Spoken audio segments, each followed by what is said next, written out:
Animals are, of course, in English, not persons. We don't think of our cat as a person, not really. But in Hebrew language, the word nephesh, and in its equivalent Greek in the New Testament, psyche, means a person. God is a person too. And animals are persons in the Hebrew frame of meaning, but not in English. So I'm glad you mentioned that. I don't certainly think that dogs are persons as we are.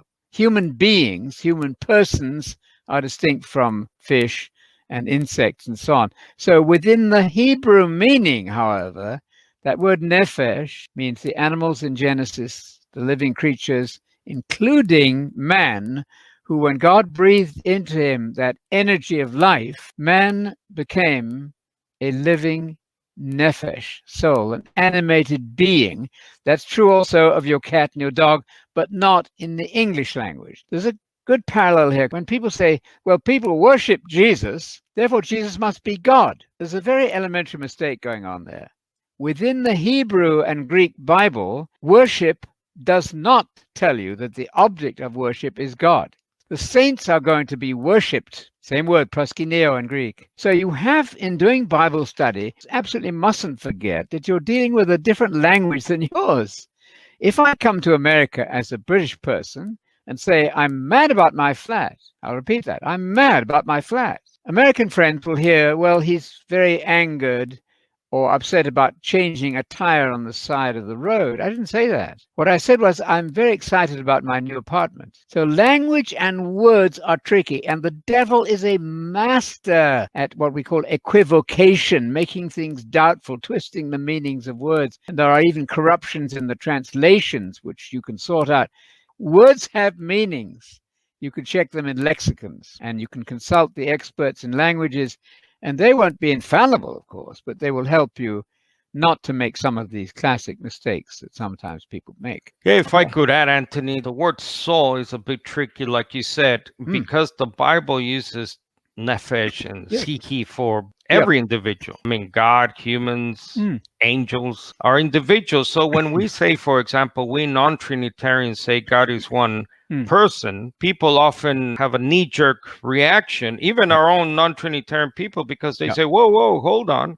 You're saying God is a human? Because we have been so indoctrinated that the word person can only apply to a human. That's why. But look at scripture. Here's a good text. God hates violence. Yes. But look at the word it uses. It's a form of the word nephesh, if I'm not mistaken. His soul. The best word is self. God is a himself, myself, thyself. In other words, it's a very simple thing. God is exactly like a human being, but of course he's not a human being. But the grammar that goes with the things that God reveals to us is very simple. He's an I, the divine I.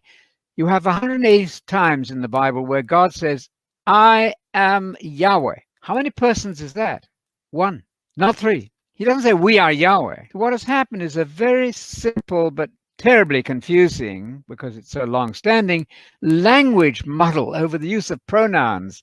Check it out, but God says, I am Yahweh, and as the text you had on the screen there, his self, his soul, himself, he himself hates wickedness and so on. Here's another one from the New Testament Greek, where it says he has found delight, Matthew 12, and look at the word there if you want to expand. Yes. Yeah, that's a good example, and you can go through word by word. If you have the Bible software, Bible Works, that helps a lot. Simply type in the word soul or the word psyche. It means a person, an individual. God is one individual. The Greek philosophically minded church fathers argued desperation point about who God is. And they said, no, God is one essence. Then they argued about what does essence mean? What does person mean? And they couldn't make up their minds.